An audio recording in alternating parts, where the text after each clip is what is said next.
0-2 in conference play, set to host the Vermont Catamounts. 2-2 overall, 2-0 so far in conference play. We're going to have NJIT in white today, Vermont in green. And the opening face-off to come at Faceoff X. It's a quick victory for Tommy Burke and the Catamounts, and we are underway. Two sides. Previous two matchups came in the first 2 years of program history for NJIT. The first meeting came at the Old Lebecken Field at Mount Simon Stadium and saw the Highlanders for the first time in program history post and double McConvey on the goal, the feed from Klosterman. McConvey, his 13th goal of the season, early here in game number 5, and Vermont, they have 3 in attack who have really stood out so far: McConvey, McCormick, and Limoges. It's another face-off win for the Catamounts. And so the first 3 tallies for the Catamounts. NJIT here with 2:03 left to go in the quarter. Really need the next one, but Vermont quickly racing ahead off the face-off win. The shot is saved. His 14th of the season. Klosterman with his second assist of the quarter.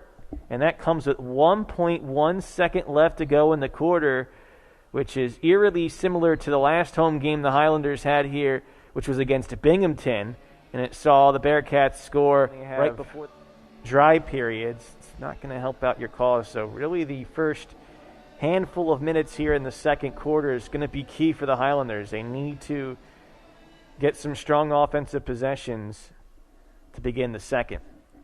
Tommy Burke's been fantastic at Faceoff X. He's now going to go up against Nick Gutierrez, and it's a quick win for Burke. And a dominant start for the sophomore from Woodbine, New Jersey. There's just been no answer for Burke. And the Highlanders need possession and goal here. Burke with another face-off win. That shot 3%. Someone certainly had his pandemic preparation and workout quite well. And Burke now makes it 7 of 7 at face-off. Looking at the overall time differential from the last tally. And that was in excess of 11 minutes, add on 8 seconds between goals. So NJIT's defense held up strong for a while. There a goal conceded, and now the first face-off. But the biggest difference, obviously, the flow of play. Vermont had 3 bursts of goals on back-to-back possessions. Tommy Burke clean face. So one way you can look at that, great passing by the Catamounts on their goal-scoring plays in the first half. The other way to look at it, NJIT not allowing many 1v1 goals. That being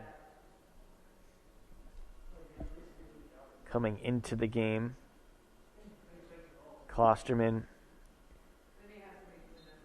And 4 starts, 4 goals, 8 assists. His second hat trick. The first one came against UMass Lowell, which was a 20. Last time out, a multi-goal game.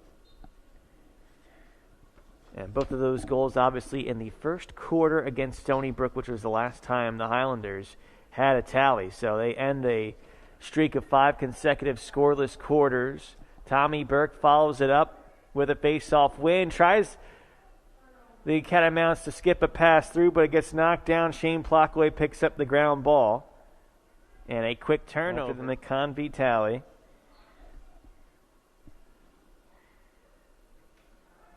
And another good performance for Thomas McConvey.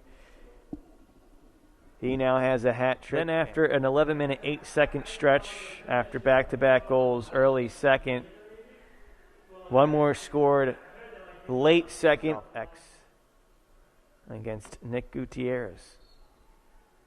Gutierrez gets a pop to start. Gets the face-off win, but that'll do it to end the quarter to do so. Meanwhile, NJIT still searching for that first America East win in program history. Their first year with the conference, they had a great after Charlie Egan came in at Faceoff X. Charlie, a sophomore, George, a freshman, the products of Hingham, Massachusetts. So the brothers in action here as Nick Gutierrez gets another faceoff win. No, actually, make that Egan look like Gutierrez had the faceoff win. For both NJIT and their opponents in program history, went 6-6 into overtime, and then UMass Lowell winning 7-6. That's back in 2016. Very quietly having a leading offensive performance for Vermont. It's usually guys like McConvey, McCormick, Limoges making the headlines. Klosterman, just how much he's had possession, has stood out as well. But you can't overlook Brock Haley's game. And another face-off. There will also be a second meeting against Albany for Vermont.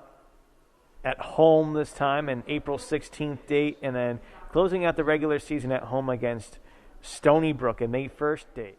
Isaac Van Zemeren, who had a great season opener. That was his debut as a Highlander for faceoffs. Nick Erickson 4, Nick Gutierrez 4, Shane Calderwood 4, Billy Kroger 4. That was the even five-man split until the sixth one here for Shane Calderwood, although Van Zemeren will come back on for one more face-off. Vermont wins it, and they should put this one in.